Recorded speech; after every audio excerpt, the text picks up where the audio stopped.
The Culture Pop Podcast is brought to you by the law offices of Jacob Emrani. Accident or injury, call Jacob Emrani. Call Jacob. Hey, it's Mase. If you or a friend or loved one is injured in an accident, the first person you should call is my friend Jacob. When I did this, Jacob was great. He helped me by talking through the next steps, which really put my mind at ease. When you're injured in an accident, you got to have an expert. That's why you call Jacob, just like I did. Call Jacob, 844-24-JACOB. That's 844-24-JACOB, or visit calljacob.com. Call Jacob. Hey, everybody. Welcome to the Culture Pop Podcast. I'm Steve Mason along with Sue Kalinsky. Sue, morning as we record this. How you feeling? I'm feeling awake. Yeah, I'm feeling mostly awake. I literally chugged a pot of coffee this morning to get ready for this. Chugged a pot of coffee. Not hot coffee, though, with ice? No, I iced it up and so I could chug it. Okay. That's what I do every day. I use coffee not for the taste, Sue, but for the effect, which is what I needed this morning. So we've got a really cool show coming up. The Divorce Party Podcast, which is great, is hosted by Tom Arnold and Monika Casey, and they're going to be on here in just a couple of minutes. But in the meantime, we're talking divorces. I thought, Sue, you came up with this, the 100 most romantic movies in film history, according to Time Out. Now, are you a romantic film person? I am. You are? I am. You don't strike me as- I like a good love story. Yeah, okay, good.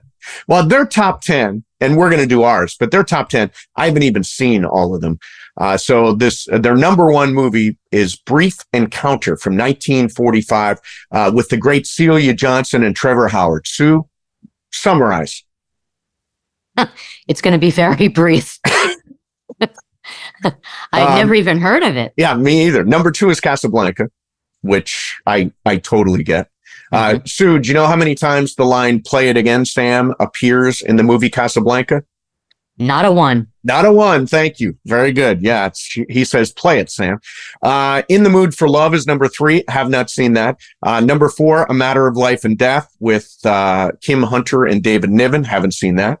I'm sure they're very romantic. Number five is Annie Hall. Yeah. Which is, that's an interesting, funny romance. Harold and Maude, which isn't a traditional romance, but is a very funny romance. That's number six. Number seven, Brokeback Mountain. Number eight, The Apartment with Jack Lemmon and Shirley MacLaine. Number nine, Eternal Sunshine of the Spotless Mind, which is Michael Gondry's movie, Jim Carrey and Kate Winslet. And then Punch Drunk Love, which is a Paul Thomas Anderson movie, which is great, stars Adam Sandler. So that is their list, but we separately put together our lists. So let's alternate movies here as we go along. I doubt we're going to have a repeat because I went off the board on a few of these. So that you and I are going to have a repeat? We won't have a repeat. Oh, okay. I don't think. We'll find out. Okay. Sue, what is your, and these are in no particular order. What's one for you? An Affair to Remember. Never saw it. One of the greatest love stories ever with Cary Grant and Deborah Kerr. It was a 1957 movie, and it is a tearjerker. Is it? That's nice. That's nice. Well, I'll throw you out my Cary Grant movie. On a much lighter note, Cary Grant with Katharine Hepburn in Bringing Up Baby. He plays that goofy paleontologist guy, and she's like, lights up his life. I love them. I love screwball comedies, the traditional screwball comedies. Like, for example, I also have It Happened One Night on here, which is Frank Capra, Clark Gable, Claudette Colbert, and it also won Best Picture. It's the first movie in history to win Best Picture, Best Actor, Best Actress, and Best Director. There have only been two other movies to do that. Do you know what they are? I don't. Okay. Number two was Silence of the Lambs, which was Jodie Foster, Anthony Hopkins, director Jonathan Demme, and Best Picture. The second one, I've completely blanked on. So we'll come back to that. Okay. What is your, that's so ridiculous. What is your next movie? The Way We Were. That is actually on my list. Oh, Yeah. God. Boy, did I want them to stay together. I know. Those I think crazy kids. there are certain movies that I always wanted the people to stay together because it mirrored my relationship Right. that was not happening. That, break up, go back, break up, go back. And I was like, oh, don't go with the new person. Even if the new person is really the right move, stay with the old person because that's me. Yeah. So I felt that the production design, Redford was at his peak of good lookingness. Oh, God, was he so handsome. And that song just captures the movie in so many ways. So yeah, The Way We Were is on my list. By the way, the other picture to win the Big Four was, I've blanked on it again. All right. I think you need more coffee. I do need more coffee. No, it's just a running bit. All right. Lost in Translation. Bill Murray is great in that, along with Scarlett Johansson. It's interesting because it's not a romance in the traditional sense, but it is a very, very intimate relationship. Mm-hmm. And there's that last scene where he whispers something into her ear in the middle of Tokyo, and we are left to wonder what it is. And we never, it was never revealed. Never revealed. I love It's supposedly based on on Sofia Coppola, who's the director, on her relationship with Tom Berenger when they were in Tokyo shooting Spike Jonze, who was with Sofia Coppola at that point, was out shooting a music video, and Berenger, who was doing an ad, met Sofia Coppola, and they built this relationship very much lost in translation. All right, so you ready for the other movie? The other one with the Big Four? Oh, yeah. Yeah, blanked on it again. What's next? When Harry Met Sally. Very nice movie. Very nice movie. Just fun. Yeah. Just great writing, great acting. Meg Ryan at her cutest. Yes. And just a great relationship with Billy Crystal. I mean, the chemistry with them was wonderful. Yeah, it really was. And I think that's Nora Ephron, right? Yeah. Mm-hmm. And one of several romantic comedies made, obviously, with those two. Sleepless in Seattle is another one of those. Okay, so this one it makes me ache in my heart. Oh. Brokeback Mountain. Yeah. Now, I remember seeing that movie. And here's the thing, as a gay guy and as somebody who didn't come out till he was 28 years old, I know that feeling of wanting and aching with love when it can't go any further. And that movie, at the end, the putting on of the jacket, all that's so moving. Ang Lee movie. By the way, as a side note, it did like $100 bajillion at my theaters out in Palm Springs, as you can imagine. Yes. As you can imagine. Mm-hmm. But that one's on my list. Summer of 42. See, I don't know that movie. I've you heard have of it, to but I've never watch seen it. Is that Oh, Ryan O'Neal? No, it's Jennifer O'Neill. Jennifer. I knew there was an O'Neill involved in this project. Eugene O'Neill. Yes. It would have been 4 hours long if it was Eugene. It was a coming of age and just the time period. And she was so gorgeous. And the young teens, there were 3 young teens, and I don't remember. Hermie was the character, the lead guy. Right. And it's just this infatuation with an older woman. And it was just, I asked Tom last night, what was your favorite romantic movie? And I thought he was going to say, what are you talking about? I don't have a favorite romantic movie. Right. And he immediately said Summer of 42. Oh, really? Yeah. He said every guy growing up, that was their favorite film because she was so hot. Yeah. And to be a teenager and have sex with an older woman, oh my God. It's crazy. Yeah. All right. Let's see. Okay. This is one of mine. Dirty Dancing. Oh, okay. Nobody puts baby in the corner. Come on. It gets quoted all the time. It's got the song, I've had the time of my, and then the lift where Patrick Swayze lifts her up above and where was that? That was like was at like one of those like like not the Cats. Is it the Catskills? Well, it was like a bungalow colony kind of, yeah, it was in the Catskills. Yeah. By the way, only 3 movies in history have won the big 4 awards. I'll tell you what they are coming up. Sue, what's next for you? West Side Story, the original. The original. I thought the new one was great too, but the new one was, the new one was great, but yeah. I had a girl crush on Natalie Wood. Oh. And Richard Beamer was so handsome, and even George Shakiris. I mean, everything, the staging, the music. And I was a kid. I was in elementary school when that came out. Right. And that was probably my first romantic film that I had seen. Yeah, I'll say this. The one thing that always bothered me about that movie is that Natalie Wood didn't sing.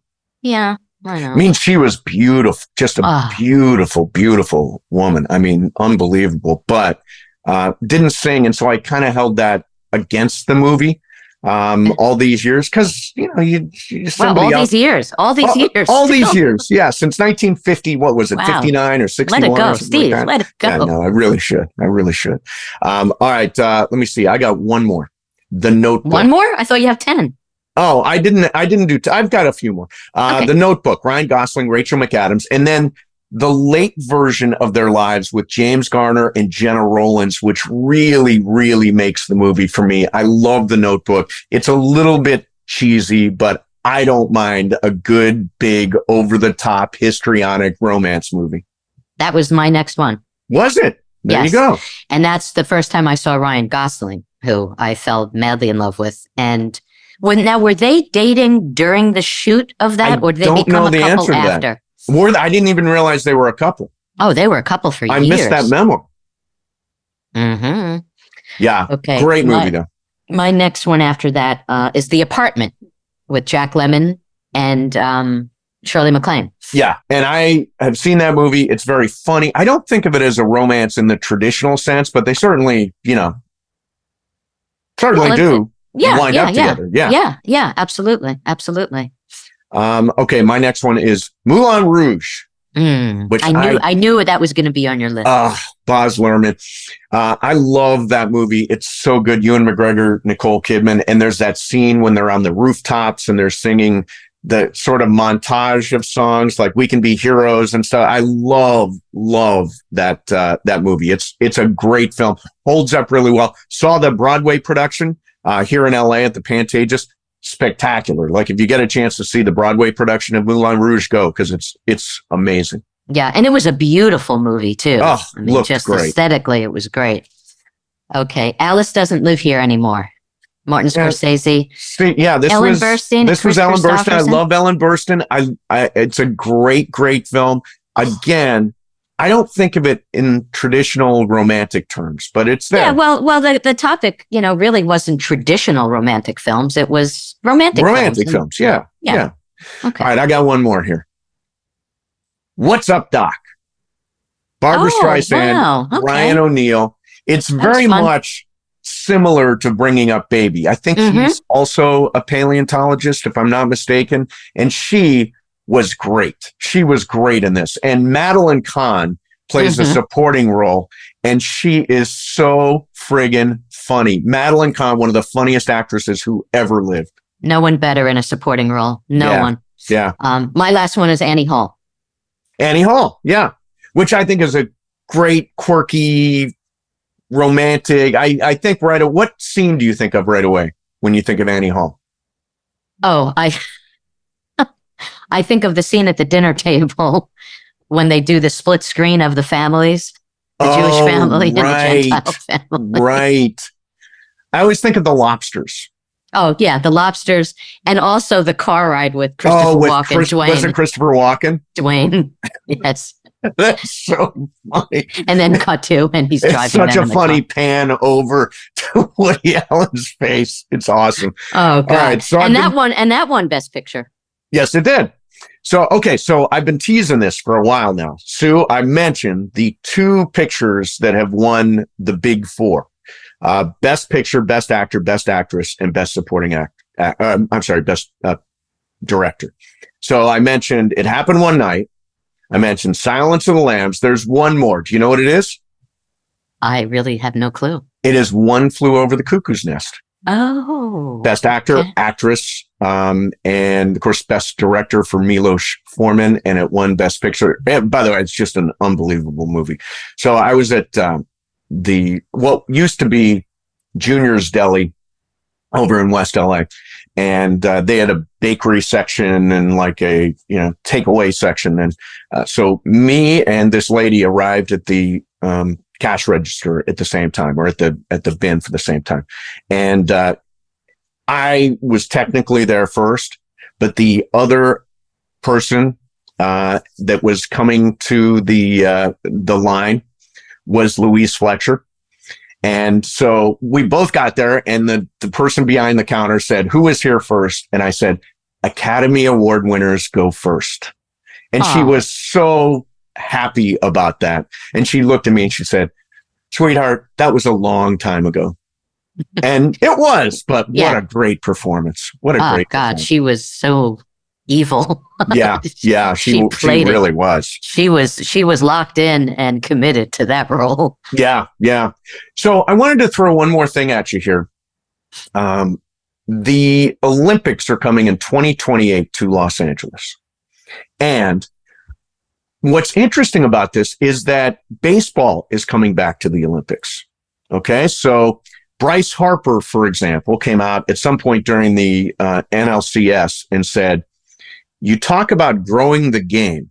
He wants major leaguers to play in 2028. You talk about growing the game, and that's the way you grow it to the highest peak. You have guys who are playing in the league, take that break, just like in the NHL, see what happens. I think it would be really cool and a lot of fun. I don't know if they'll ever go for it, but I would love to put USA on my chest and represent it at the highest level. I know the World Baseball Classic, and everybody loves that, and it's great for the game, but it's not the Olympics. Now, do you think Major League Baseball will take a 2-week break in the middle of the season to allow major leaguers to play for their respective countries at the Olympics?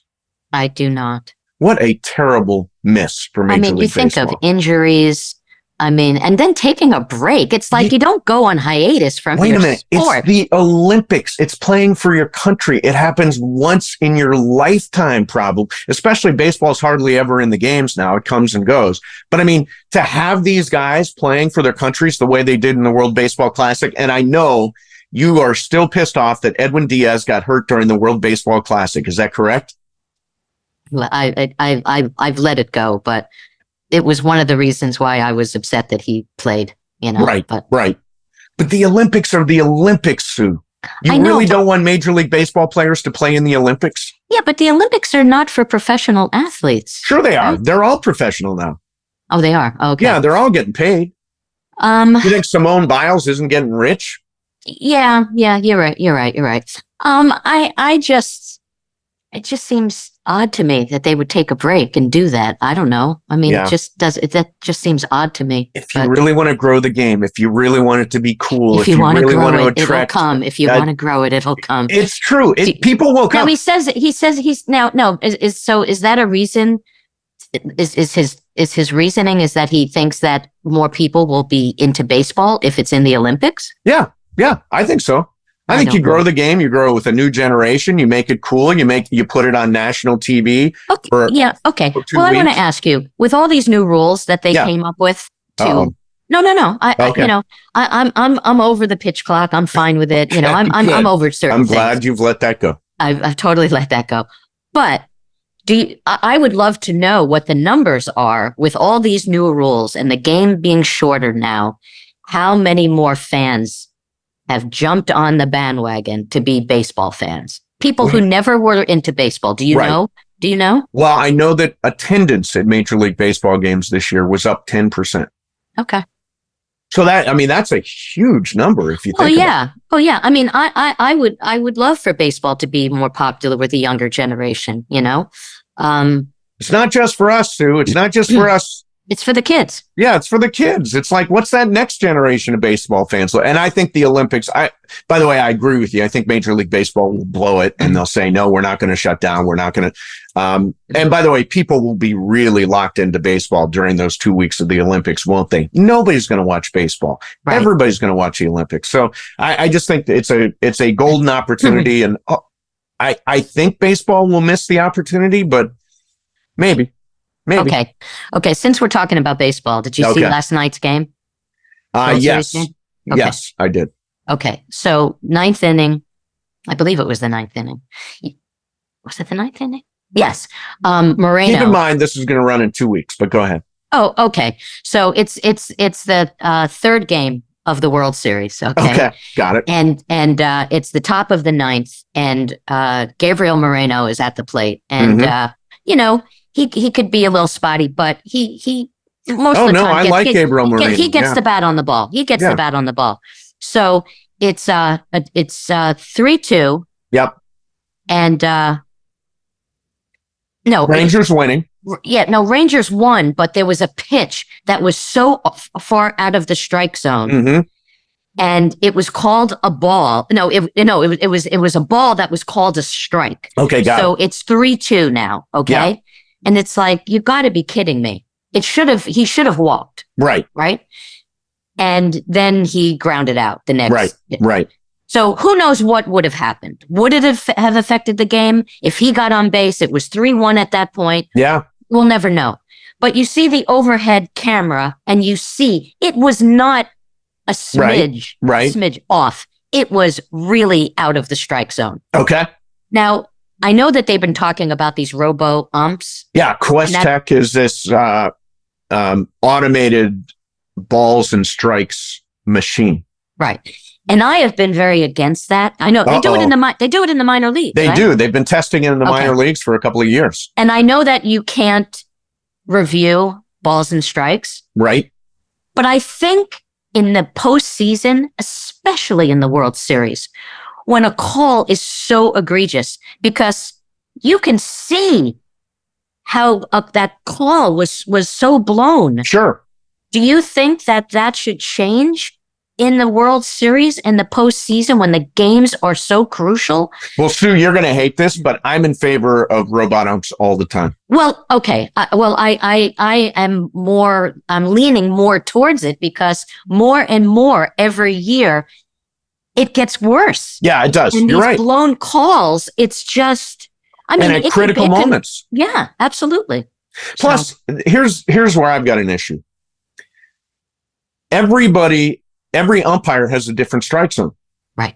Why not have a uniform strike zone for everybody to know and understand? And when they step to the plate, they know what a strike is. They know that this guy's not got he doesn't call a low strike zone. He doesn't call a high strike zone. It's just the strike zone. The strike zone. Yes. Yeah. Yes. It's like, this is what I hate. And I know this is a crazy analogy, but like when I go to Arco by my house, the gas is cheaper at that Arco than it is at a gas station that is 5 minutes from my house. And it just bothers me so much that these gas stations can make their own prices when, you know what I mean? It's like some some Shell stations, it's like $6.50 a gallon. Right. It just seems so unfair. Okay, so the gas prices, I agree, too high. The strike calls, I agree, many bad ones. So I am in favor of robot umps. I don't know what you want to do about gas. Well, it should be, a law that they can't go up, above a certain price. More expensive neighborhoods. Yeah. Gas is, during the height of the pandemic, gas was like $8 a gallon in some places.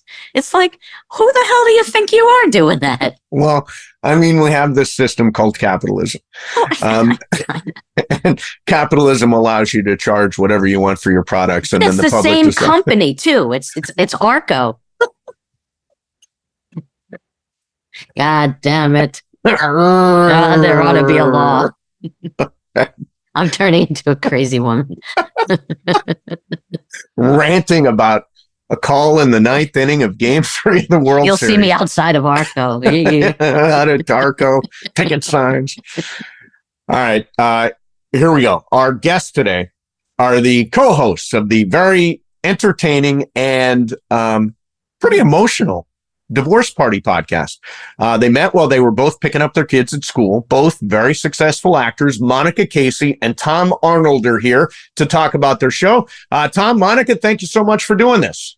Thank you guys very much. We're very excited. Monica had to come over to my house today to do this. That's a nice thing. Her house is so much nicer, Yeah. Soundproof room. Well, I do have a little bit of a room here, but it's great to be with you guys. We're big fans. Yeah. Cool. Thank you. So this is interesting because Sue is married, and I think no divorces, right, Sue? No divorces. I am not that married. I know of. I'm not married, but I've been with my partner for 17 years. So we've never even been to a divorce party before. I didn't even realize this was a concept, except, Monica, my partner, Juan, was actually at your divorce party. So I've got his report of it. Tell me your report. So Juan and I are very close, and he was basically my cabana boy for the evening of my divorce party, which means, so I threw my divorce party at Tiki No on Lancashire in North Hollywood, and it was karaoke and pina coladas. And he had to just make sure that I didn't hurt myself or anyone else. And he had to. But you vomited. I did. And then you made out with a stranger. Made out with a stranger. Was that the order of it? You vomited first? Because men don't care. Men will make it. No. Somebody beautiful. Take out with Monica all Yeah. the time. I don't care what's wrong. I'm sure there Yeah. were some people circling the bowl at the end of the night. But yeah, he did have to escort me home in my Uber and Nice. tell the Uber to pull over a few times Yeah. and walk me to my front door. Yeah. Yes, that is my understanding of the story. So Guys, Tom, before doing this, had you ever heard of a divorce party? well, I had not. And Monica and I met in the parking lot of our kids' school. And that's where you make all your, because I haven't had a date in 6.5 years, but if I did, it would have to be somebody probably with kid. People are like, why don't you date someone your own age? And I say, have you seen people my age? We're disgusting. 64-year-old goes, you know what I'm looking for? A guy with not much money and a 10-year-old and a 7-year-old on a single dad. She's great, mom. And she was going through a divorce at the time. And we both had that Jeff Lewis thing. And Yeah. I heard she said something nice about me on the radio. And so we met and had a lunch. And we really talked about, because at the time, her divorce was also sort of Yeah. public and very, and she's come around the corner since then. But then we started talking about how she was the first person in her group to get a divorce. And I said, well, and people acted funny around her. I said, because they don't want the stink of divorce on them. They think that's their marriage. And so, but then she had the divorce party, and Tom was just like, you did what? That Yeah. sounds amazing. Yeah. So eventually I'm going to throw Tom a divorce party yeah, eventually. so that we can kick off. Well, it's like I'm moving on. Yeah. Because you get marriage, you're all in, and like I say, I've been married 4 times. They failed, but I have married 4 couples. I have performed the ceremony. They're all still together. So I good, but it's like a bar mitzvah or bat mitzvah around here. Yeah, it's a new rite of passage Yeah. for, maybe not so much middle-aged people, but a lot of people. Yeah. And I took my best friend to Vegas recently to do hers.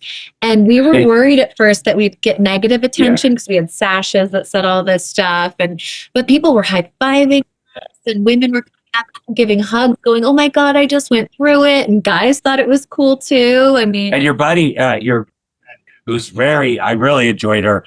She got up and they went to the show, Magic Mike. Magic Mike, and she got a Magic Mike lap dance and Yeah. or gave Magic Mike one. She's amazing. She's a pilot. Yeah. Yeah. So you said that there were things written on sashes. What was on the sashes that people may have taken offense to? So the ex-wife, my friend Kelly, got divorced that fucker. And then one of the girls had a car. One said, Jesus. I packed his bags. And then mine said, I planned this. And she had like a crown that said DTF, which from Jersey Shore means down to fuck. But Oh, Yes, yeah. yes. By the way, aside from Jersey Shore, I even know that.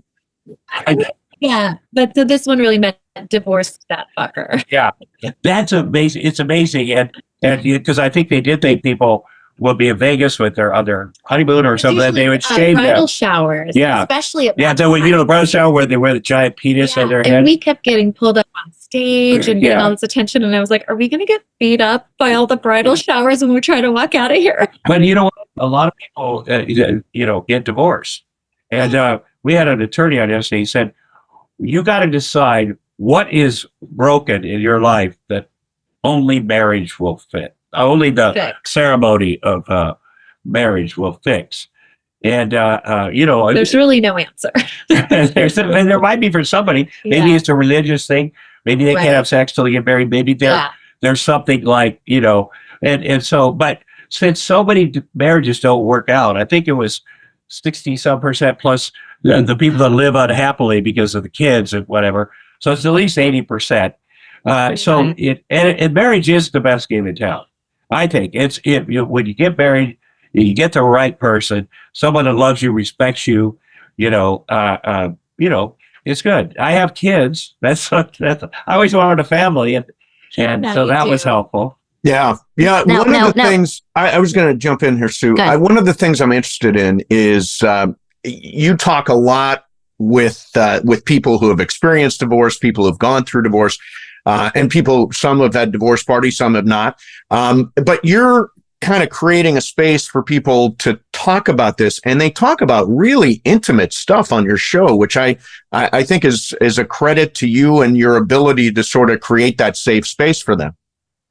Thanks. Yeah. I mean, I feel like each episode is, we kind of started off with a sort of syllabus of questions that we were going to ask people. But I think every episode we just start talking with people, kind of like we did with you at the beginning, and we just sort of organically see where it goes and what they want to share. And it's different every time. It could just be a certain aspect of the divorce. But it's or- also helpful that we're so honest about our we share failings, our openly. thing, and especially me. And because they're like, oh, no, this is a safe place.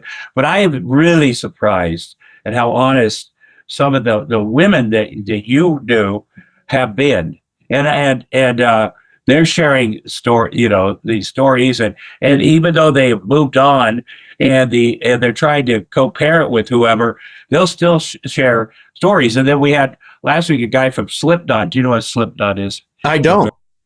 And The band, right? dress up like clowns and dating. Yeah. They're great.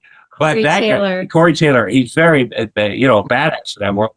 But he shared about his 4 to 8 year toxic marriage, like specifics, this, and how he realized it, and then how it took him a while to get out of it and just start over and And he's start rebuilding remarried, his self-esteem. He got a new, he's married to a new person who's completely different. But people be honest. That's why we have therapists and attorneys and this and that. And divorce coaches, which Yeah. by the way, I never even heard that term when I was going through mine. yeah, So yeah. What does a We had the- divorce coach do? I tell you the best couple. We had a couple that the gay couple that have the fashion. Paul and Patrick. I mean, it was so inspiring because the way they have stuck together, and one filled in what the other one didn't have. It their daughter just is in medical school. I mean, you talk about a home run.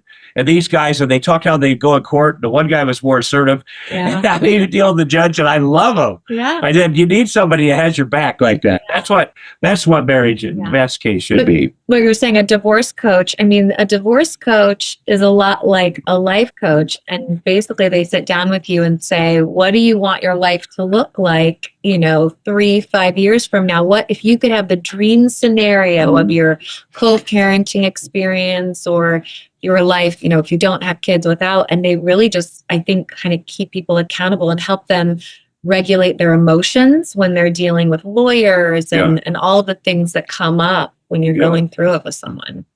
Well, I have a girlfriend who was married for, I don't know, maybe 15 years or something, and they had 3 kids together.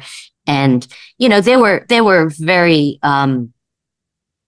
red flags, very early on. And a girlfriend of mine has such a great take on that. She said, women see red flags and make them pink. That's great. That's And great. so there were such red flags. Anyway, they had a really volatile relationship on and off for years. And all he wanted to do was make her life miserable. And I find that the court system, because she had a lot of issues getting divorced, they wouldn't grant a divorce because the court believes that we don't want to do something so quickly because we think that maybe people are going to reconcile. So we don't want to allow it. And it was so glaring that he was physical with her. It was a really, really toxic relationship. And, and I'm making a joke about it, but like sometimes it seems like it's getting a divorce is like, getting out of a timeshare.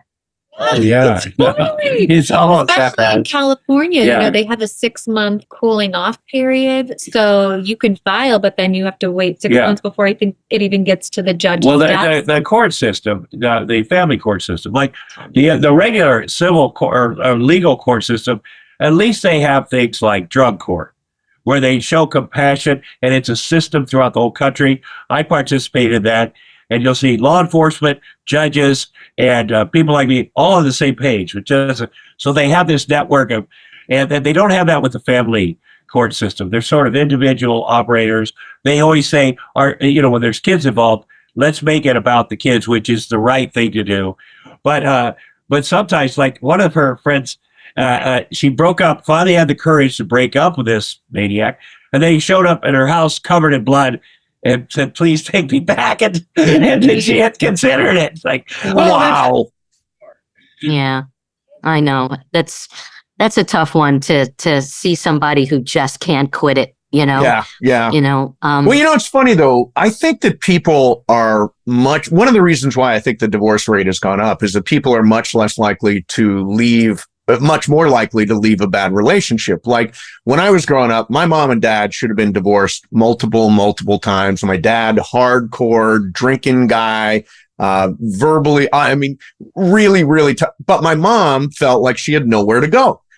She had 3 kids and she didn't have a job or she didn't go to college, any of that stuff. So she felt like she had to stay. I don't think people are willing to stay anymore. People are much more willing to say, that's it. This isn't working. And there's also opportunities. I did a domestic abuse shelter, big organization in Illinois last week, a fundraiser.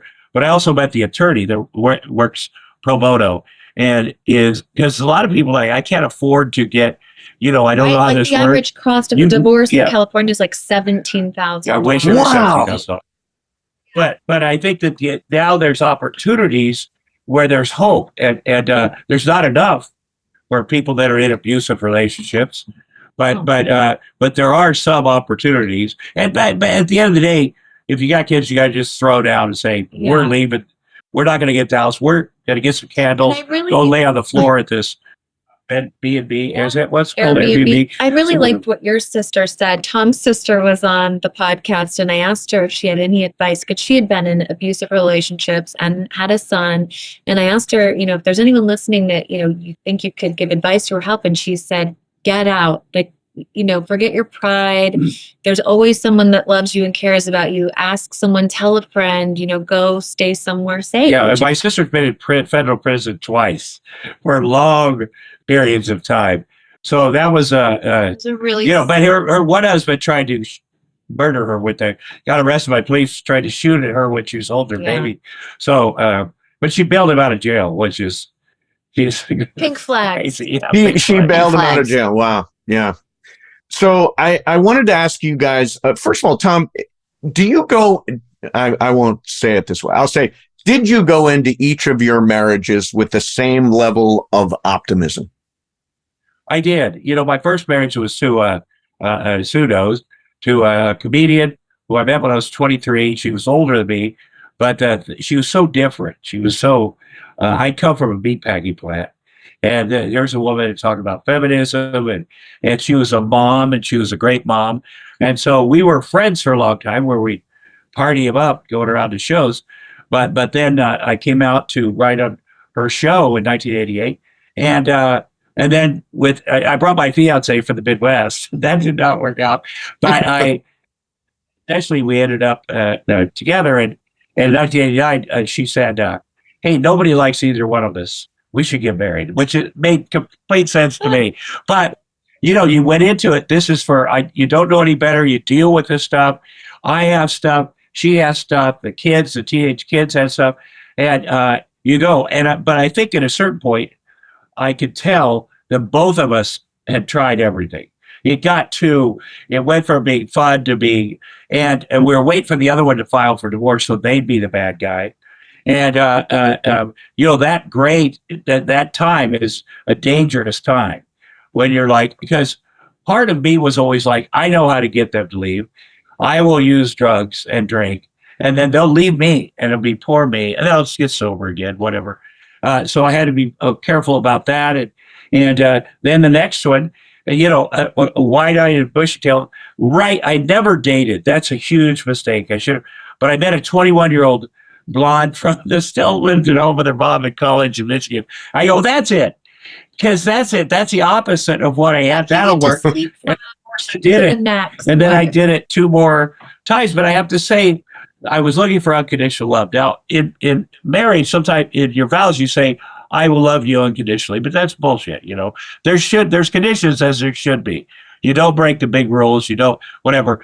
But the moment that my first child was born, I looked at him and went, oh, that's it. And that's too much to project onto a woman or a partner. That unconditional love, both ways. That seems to be the thing I was looking for. It has a lot to do with my childhood. There's a documentary series called The Queen of Meth about my sister. She was the biggest drug dealer in America, but it goes back in our childhood. And that made sense to me. And so I've also, each marriage after it, first you try to, like, I can only remember good things with Rose or Julie or Shelby. I'm trying to get there, the last one. But, you go, what was my deal? Because you could get divorced 3 times and still go, yeah, those crazy bitches. But you get divorced 4 times, you go, oh, it's me. And so you say, what was going on with me when we decided to do this, and what was my insecurities? And it's a lot of insecurities. And but you do your best for as long as you can, usually about 4 years, and but you got to get out. And it can be, it's not just men abusing women. The emotional abuse, the whatever, the threats, the this, the that, and so. You hopefully, and everybody says shitty stuff once in a while. You yell or say, but if it's a pattern, and then you go back over, you go, oh no, that was always there. That was always there, and I was insecure, and I'm scrambling trying to make but then you reboot in case you ever have another relationship. That's what I think. And I certainly learned a lot. And therapy, you've done a lot of therapy. Still do. I have a support group. I'm a 12-step. Yeah, I have a major support group of guys. A meeting I started 30 years ago in my house, and just in general, and being of service when we can, except it's a fundraiser like Sue was talking about, where Roseanne and I ruined everybody's lives. So you have been married 4 times, you divorced 4 times. Would you get married again? Well, I would say no, but Jim Cameron, who's a buddy of mine, has been married 5 times. And after my 4th, I'm like, dude, I'm never doing it. People, if I did that, got married again, people would make so much fun of me, and people think I'm crazy. He goes, no, you write the end of your story, not those. You decide. So his 5th marriage is wonderful, and I don't know. Again, when you have little kids and you're every day, when the first thing is them, But I think it would be good to show them that I could be in a loving relationship with somebody. They have never seen their mom and I hug. They, my daughter came after, just kind of a miracle of science thing. But I think that's important to do that. And sometimes they'll see movies, and it's really, my daughter's 7. It bothered her a lot at first when I kiss a woman or do something. But now she's like, Daddy, I think you should have a date. And they look at parking lot sometimes, and there are some moms that just killing it. They got kids in 2 different schools, and they're killing it. And so we'll see what happens. I started talking to somebody out of town. That's my first thing, talk and, we'll see what happens. Well, I Monica, mean, how do you about do you go on dating sites? No dates yet, but I met her at one of those Comic Cons in Tampa, and then she gave me her number, and I thought, should I call her? I don't want to be weirdo.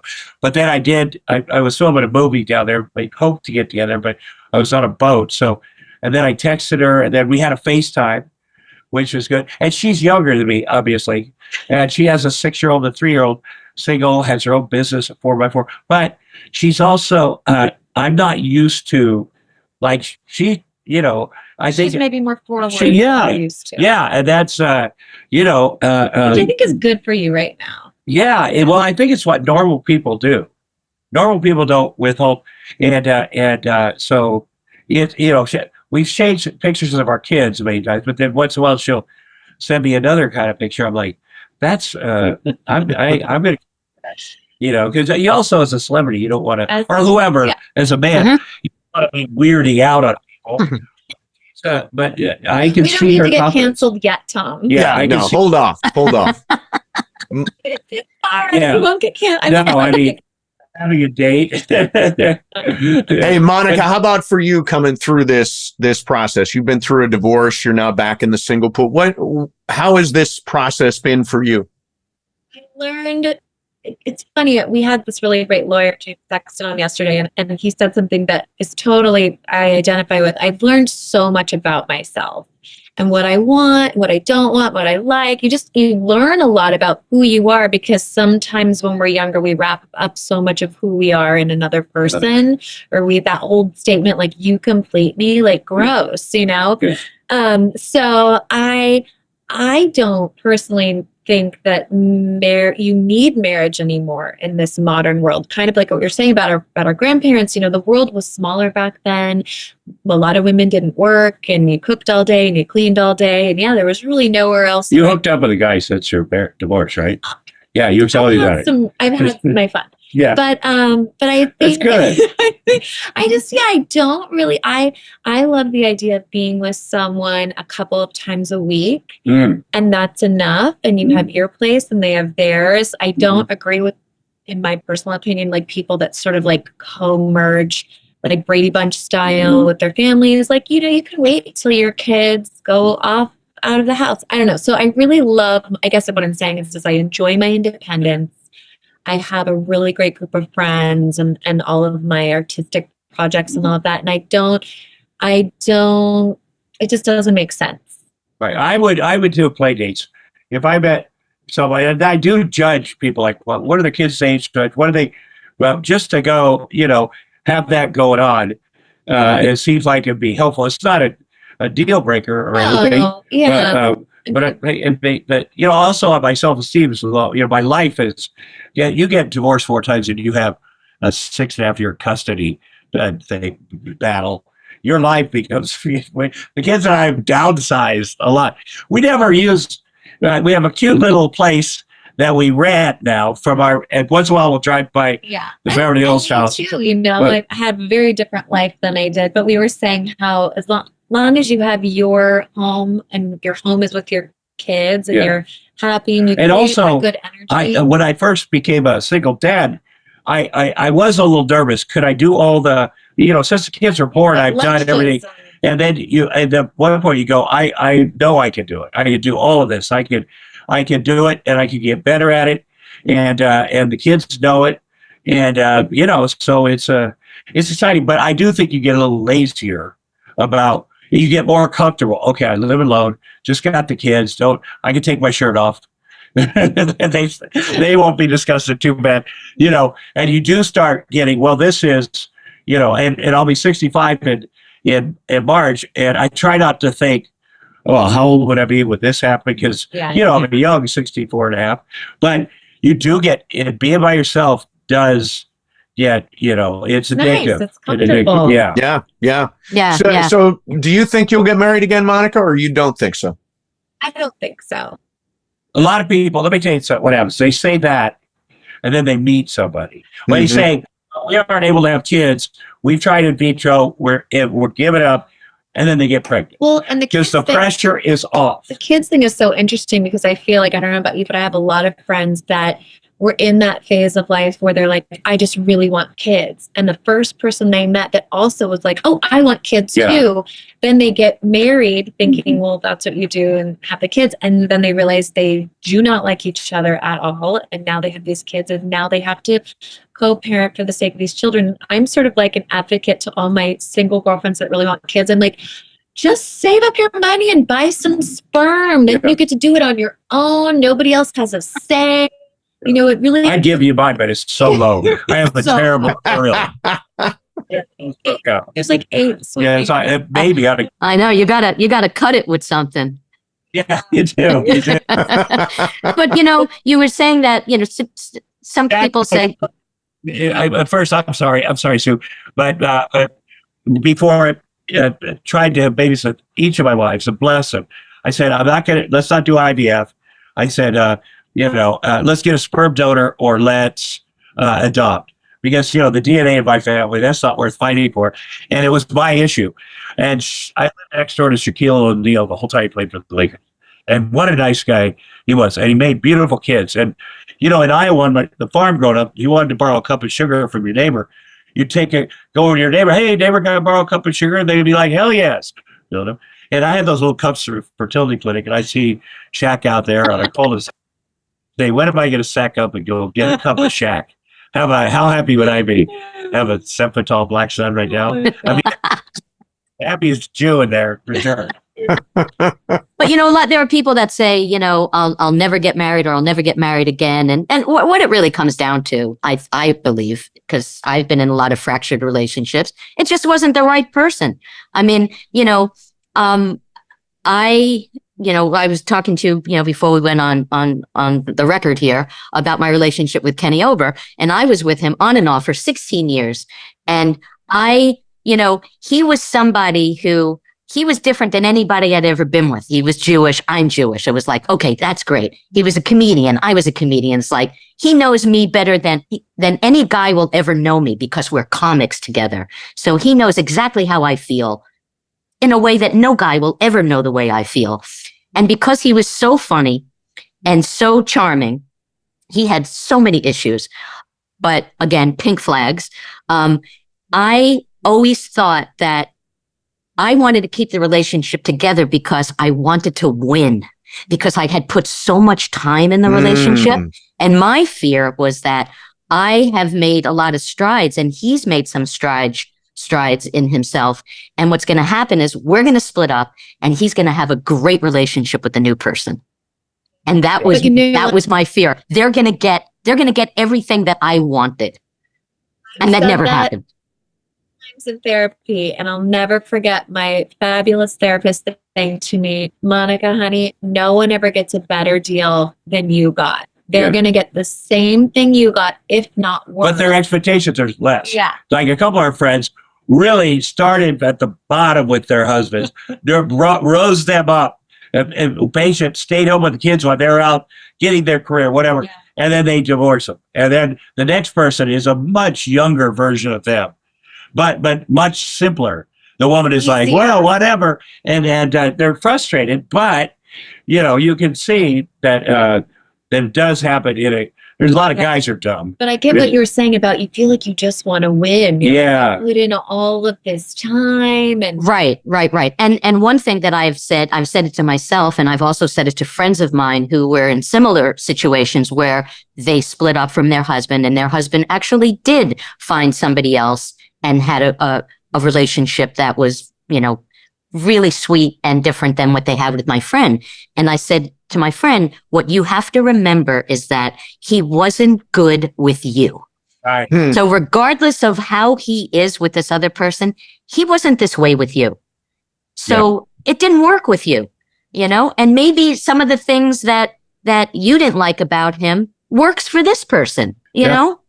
Said before, sometimes you can just bring out the worst in each other. Yeah. You really or what? Maybe you just have chemistry in bed, but everything else is terrible. Yeah. I don't even have that, but basically, so you should not be in a relationship where somebody hates you. I know, and I can tell you for one of my marriages, the fourth one, that I was like, one of the reasons I like her is because she has such a biting sense of humor. I mean, she will say just all this stuff about me. She has courage. And then after about 3 months, I realized, oh no, she has no sense of humor. She genuinely just straight up hates me. And then you're like, well, let's work through this. And you spend a couple, 3, 4 years doing that. Then, yeah, that's another reason being alone, because there's nobody here hating on me. There's nobody here that I have to, be anything different, and so it is refreshing, and that, it'll take some time. And by the way, Sue, Amnesty International was that charity event that you went to, where Roseanne and I were a-holes and left early. Oh my God. I know. And for Amnesty International. That's like you left a Make-A-Wish Foundation. Well, listen, guys, this has been great. I love the show. I had not been aware of it, but I tuned in, and I find it to be really funny and loose and entertaining, but also really compelling and moving and emotional. That's a credit to you guys. Your show kind of does it all. So congratulations. I'm trying to make it. I want to be a better parent. I want to learn how to, you have to have next time. That's true, but how to disengage from stuff, but what can I learn from this experience of people sharing their experience, and I've certainly figured a lot of things out for myself by selfishly listening to people. And, but we'll keep doing it. Are you having fun, Monika? I'm having a blast. It's terrific. It's terrific. The show is called Divorce Party. It is available on Apple, Spotify, and I'm sure all the other platforms that exist out there. I can never remember. I'm supposed to say them all, but I don't remember them all. SoundCloud. My daughter is 7 and she pays my nails. I just realized on a flash. Okay, what is that? Okay, just to explain it. Yeah, you're rocking the aquamarine today, Tom. Partly aquamarine. Yes, exactly. Hey, guys, thank you so much for doing this. We really appreciate it. Have a good one. Thank you, Sue. You too. And there you have it, Tom and Monika. Boy, that Tom's a card, isn't he? Oh my God. He'll just say anything. That's what I love about him. Yeah. He's and a loose Monika, by the way, is on the Jeff Lewis radio show on Sirius every week, and she's also very, very funny. If you have not checked out the show, Divorce Party, it's available wherever you get your podcasts. Sue, we're going to be sitting here in 5 years, and you will still be with Tom, and I will still be with Juan. I bet all the money in the world. Yep, I will bet the ranch on that. Hey, don't forget, you can subscribe to the Culture Pop Podcast on YouTube. Just subscribe to the channel. You can look at the pictures. If you just want to listen, Apple, Spotify, or stevemason.com. And we have gotten so many people, Sue, who have made comments on YouTube and on Apple and Spotify and given us 5-star ratings and all that kind of stuff. And we've sent out a lot of Culture Pop Podcast t-shirts. So if you want your very own Culture Pop Podcast t-shirt, make a post. It helps us with the algorithm. Make a comment, make a post, make a 5-star reviews help, all that stuff. And then email us, maseandsue@gmail.com. And we will send you off your very own Culture Pop Podcast t-shirt. Sue, I've got thousands of them, so many people can comment and post. Okay. I want to see someone put together an interpretive dance. An interpretive dance is a very good idea. Hey, everybody, thanks so much for watching. Thanks so much for listening. We will see everybody next time on the Culture Pop Podcast.